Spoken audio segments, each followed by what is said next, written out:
Vamos aqui, meu povo, meus filhotes, meus sobrinhos, minhas crianças, meus amores, fazer a parte 3 da Santa Casa. Uma questão de equilíbrio, das bem padrões, bem padrões não, bem padrão, a questão é bem padrão, olha o português, e duas de química orgânica. Muito bem. Sempre eu tenho dificuldade de mudar a primeira tela, eu ainda aprendo. A piridina é uma substância empregada na síntese de fármacos, sua interação com a água ocorre de acordo com o equilíbrio representado. A concentração de íons hidroxila e o pH de uma solução aquosa de piridina 5 vezes 10 a menos 2 mol por litro são. Crianças, a piridina é uma base. É uma base, ela foi protonada, ela recebeu H+. A água doa H+. Estou fazendo revisão, não tem nada a ver com a questão. Tem, mas não teria que pensar assim. Então, a água é o ácido de Bronsted, consequentemente de Lewis, e a piridina atuou como base. Por isso que a solução, nesse caso, base de Arrhenius também, porque liberou hidroxila em água. Esse K, então, é um Kb. Me deu a constante de equilíbrio. Ele quer a concentração de íons de hidroxila e ele quer o pH. Muito bem. O que eu preciso? Lembrar de fórmulas ou montar uma tabela, a fórmula é bem melhor. Kb, molaridade da base, vezes o alfa ao quadrado. Se eu descobrir isso, eu descubro a concentração de hidroxila. A concentração de hidroxila é a molaridade vezes o alfa. O Kb ele me deu 2 vezes 10 a menos 9. A molaridade da base ele também me deu, porque a solução tem molaridade 5 vezes 10 a menos 2. O alfa, aqui é um 2, ao quadrado. O alfa é igual a 20 vezes 10 a menos 10, estou mudando a notação para facilitar minha conta, dividido, alfa ao quadrado, dividido por 5 vezes 10 a menos 2. Isso dá 4 vezes 10 a menos 8. Raiz disso, que é alfa ao quadrado, eu vou extrair raiz. O meu alfa vai ficar 2 vezes 10 a menos 4. A concentração de hidroxila é a molaridade, que é quanto? 5 vezes 10 a menos 2, vezes o alfa, que é 2 vezes 10 a menos 4. Isso dá 10 vezes 10 a menos 6, que é igual a 10 a menos 5 mol por litro. O meu pOH é menos log de 10 a menos 5, que é igual a 5. Ele não me deu temperatura, admite que é 25 graus Celsius, pH mais pOH tem que dar 14. pH eu quero, pOH é 5, 14, pH é 9. Estava quase para tudo fazer de cabeça. Então, 1 vezes 10 a menos 5 é a concentração de hidroxila e o pH é 9. Só existia uma alternativa possível. Precisa fazer conta. Só existia uma alternativa possível se você lembrasse que hidroxila não me dá pH. Se a concentração de hidroxila é 10 a menos 5, o pOH é 5. Certo ou não? E se o pOH é 5, o pH é 9. Então não podia ser 10 a menos 5, 2, 10 a menos 5, 5. Já se excluía a A e a C. Se o cálculo me trouxesse uma concentração de hidroxila de 10 a menos 10, 10 a menos 10, o meu pOH seria 10. E o meu pH seria 4. Não também tem combinação possível aqui. A única combinação dos dados possível, a única combinação possível era a letra B. Sem contar também que eu sei que ela é uma base, então meu pH tem que ser maior que 7.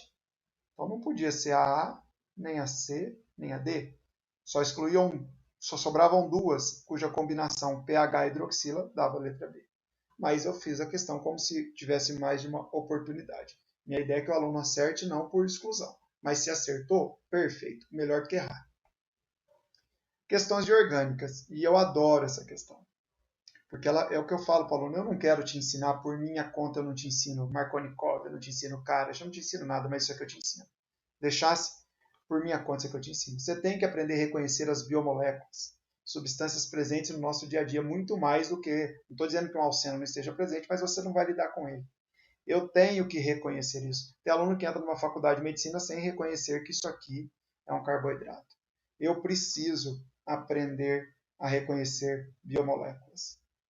Aí ele fala, as macromoléculas, isso aqui vai virar polímero, formada por moléculas representadas por 1 e 2. Então eu preciso descobrir que classe esses caras têm para saber que polímero ele pode gerar. Representados por 1 e 2 são, respectivamente. Isto é um carboidrato. Como é que eu reconheço que ele é um carboidrato? Um monoglicerídeo. Que ele é um poliálcool aldeído. É a glicose? Pela forma estrutural, eu sei que é, ou pode ser. O aluno não tem que decorar. Mas ele é um carboidrato. Um monossacarídeo. E por ser um monossacarídeo, na sua macromolécula vai virar um polissacarídeo. O polímero de um monossacarídeo é um polissacarídeo. E quais... escrevi errado. Polissacarídeo.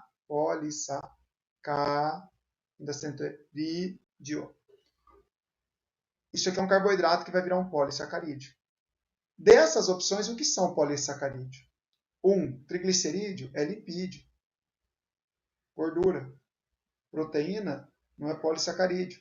Eu posso até ter uma heteroproteína, que é um polissacarídeo associado a uma parte proteica. Colesterol é um lipídio complexo. Sobrou a letra E. Isso aqui vai dar amido. Então, se isso aqui vai dar amido, aí você pode cravar. Então, essa é a glicose. Porque eu sei que o monossacarídeo que dá amido é a glicose. Ou deveria saber. E por que isso aqui vai dar proteína? Porque isso aqui é um aminoácido. Eu tenho a função amina e a função ácido. E aminoácidos são os monômeros das proteínas. Questão fantástica. Fantástica. Mudei minha opinião. Eu tinha dito que a questão de deslocamento era bonita, mas a mais aplicável, a mais importante para um aluno, para mim, é essa. Parece boba.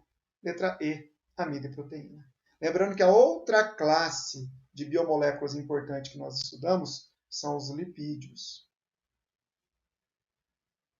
Vamos colocar a estrutura de um lipídio. Um lipídio é o mais famoso são os glicerídeos, que são os ésteres do glicerol de cadeia longa. Você tem que aprender a reconhecer isso aqui. Isso apareceu numa prova, você tem que falar é um triglicerídeo. Ele não é um polímero, ele não gera macromolécula. Ele é apenas uma classe de biomolécula, de moléculas aplicadas à nossa vida. Então, eu tenho carboidrato, aminoácido que gera proteína, carboidrato que gera carboidrato, porque polissacarídeo também é um carboidrato, e os lipídios como classes de biomoléculas importantes. Letra E. Última, um ácido orgânico com fórmula C4H8O. Pode ser obtido pela reação de oxidação da substância. Ele quer obter um ácido. Um ácido. Pela oxidação da substância. Qual substância que quando oxida dá ácido? É uma receita que a gente tem que lembrar. Álcool primário. Oxida dá aldeído. Oxida dá ácido. Então, nas minhas alternativas, ou eu marco um aldeído, ou eu marco um álcool primário. Cetona, álcool ligado a um carbono terciário, éter, éster. Sobrou a letra D, nem se importe com a fórmula. Se tivesse mais de opção, nós deveremos saber a fórmula do meu álcool. Se o meu ácido tem 4 carbonos, o meu álcool também teria que ter 4 carbonos. Certo? Aí eu poderia ter mais de uma opção. Aí eu teria que decidir sobre elas, mas está muito fácil. 4 carbonos. 1, 2, 3, 4. Esse é o butanol. Quando o butanol oxidar, ele vira... Eu desenhei 5 carbonos aqui, o professor está dormindo. Esquece esse desenho. Ele vira o ácido butanóico, cuja fórmula é C4H8O2, compatível com a proposta.